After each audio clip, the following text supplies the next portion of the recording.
Matthew Limau, Kaparak and Tol. Nisisas masaniata pekono, ab kachtala Tol o kachtiang pewe, asapol mechon patap ko ab kayang mpe. Erichapiata pataki Israel masani. Tai melel. Met tai mekaparaporki coach ni mekaras po yei arail wein coach. Met tai mekin maye po coach pan kachin kalalamawi Iraila. Met tai menan kapet o pan papakan. Para pan ala tama coach kachin inokiyang Irail. Met tai mekin ngong kapayatak kupuran coach. Po coach pan kachin kaichar Raila. Met tai makin kalangan ong mechikan, para pantiar kalangan ren coach. Met tai menan kapet makalakalkan, para pan utial coach. Met tai makin wiyatatok en kamau nan pungan aramasakan. Po coach pan kachin wiyakin Raila utan sapalme. Met tai makin alalokolok poyaki ar kapayata kupuran coach. Po yei arail wein coach. Met tai kumail ma aramasakan pan lalawi kumail o kalokoy kumail o karaunkin kumail sangon swet o likam koros pwekingay. Kumail insanamaw o perenta. Pwekaching tamail me laut ko walap nanlang. Ituan ar kalokoy soko pako me chianger momail. Sol o kamarain pen sampa. Kumail me solen sampa. Ma nemenemen sol pan sarasang. Socho me coach kuchail pan wiyayang po nemenemen solo en pureng miela. Solar kachepen solo. Iche me pan mawong en lektagla wasa me aramasakan pan chiak pesangye. Kumail me kamarain pen samta. Kanim me mi peon tol socho kakrirla. Aramas pil socho kin iskatalam o kitiang pan kopa. Po peon towe, po en kamarainiata koros me minan imo. Ibil tuan kumail. Amail marain en sansal mon aramasakan, pora en kilang amail wiya maukan o kapingaki sama mail me kachkach nalang. Tuan kosonnetan Moses o patakan so kopako. Kumail ter lemeleme me ikotong kasorela kosonnetan Moses o patak en so kopako. So, isosyo kotong kasorela, po ikotong kapayata arail patak ni melel. Po imen kumaila nase, po lang o sampa lau pan sorala. Soche ire pisachik en kosoneto pan sorala. Song koros lau pan imsakla. Memen me pan kawela kosonet mentama me kayaw chikichik o pilpatan kiyong aramashikanen kawela. Nan pan kayaw chikichik nan Wayne coach. Amemen me pan kapayata autapen kosoneto o pan patakiyong aramaschikan en kapayata. Ime pan lapalap nan Wayne coach. Imen kumaila nase. Pwema amail mor socho pan mausang en son kawewen kosoneto o en parsi kanar mor. Kumail socho pan kak choweta Wayne coach. Patak tuan lingar. Kumail ronger patak mekoyang men masako. Ter kamela aramas, amemen mepan kamela aramas epan alakatekpe. Angay, iintayang kumail mech. Memen mepan lingar pan riamen susmen, epan wusukyang ni molen kopong.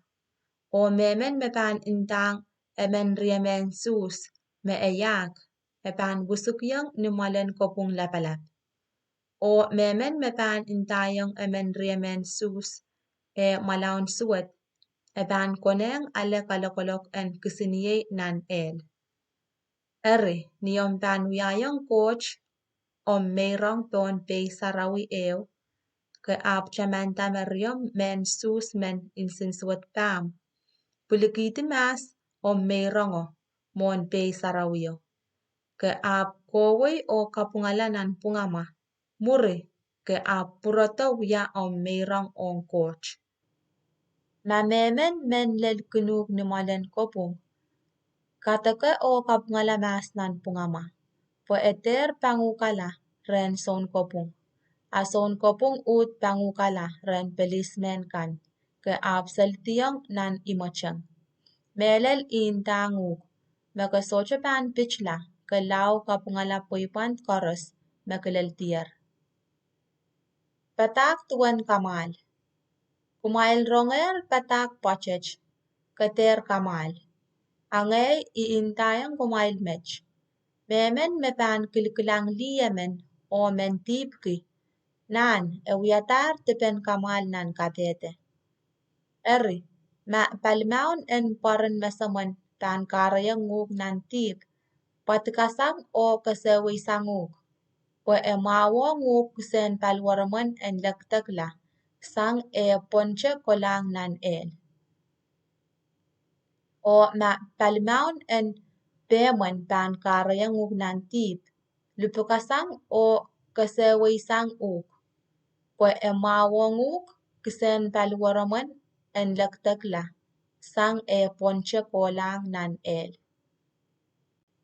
Patak tuan emen e pan muy sang e pot.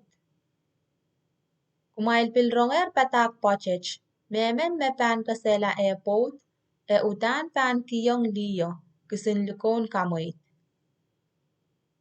Angay iintayang kumail mech. Memen me kasela e pot, ni karapeyo me kaitekin kamal. Eri, olo karayonger liyo, nan kamal, ma liyo pan popot tasapal. Amemen me pot kita liyemen me muy sangere pot, epil uyatar tipen kamal. Patak tuan kaula. Kumail pilronger patak wach, me koyonger men masoko. Keter kawela omino wong coach, akapayata tame ke kaukila me kawiyata mon silangin coach. Angay intayang kumail. Kumail ter man kaula nan amail inaukan. Kumail ter kaukila nan lang, po nan lang yay malen coach. Kumail ter kaukila sampa, po sampa yay wasan kon malepen alwalwekan. Pilter kaukila Jerusalem, po ki Jerusalem ime pasan kaunen nan markila palap. Pilter kaukila mga mail kan, po socha me coach kumail ka kuyata, po pichan mga mail en pocha-pochla te chanchalla. Amail kosoikan en kin ntache ei te so, po mekin tauliala mech ekin chepsang ren mesweto. Patak tuan ak tupuk swet. Kumail ronger patak wach me koyang men masako. Poren mas eo pan painla poren mas eo o ngi poch pil pan painla ngi poch. Angay iintayang kumail mech. Kumail ter tupung kumeswet ong emen me uyaswet ong kumail. Ma memen pan toruk ni palmaun en likin sabom. A kiyong palicheyo po en piltor. O ma memen men lelkinuk ni malen kopung po en atiasang om sechen. Apil moitong om sakiten. Ama son beyan likimen tan ichonengu ke enwa e koruk mail eo, yangala mail riao. Mamemen tan pekre mekoch moitong. Mamemen tan peki rem mekoch po en kapretonguk mur pil moitong. Patak tuan limpak ong achail imunchichikan.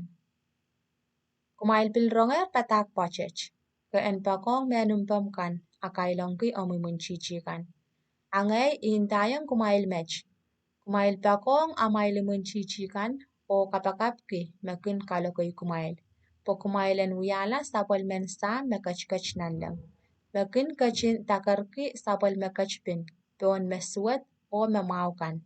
O kin kachin kamareti kocho, peon me lelepekkan o metitanakan.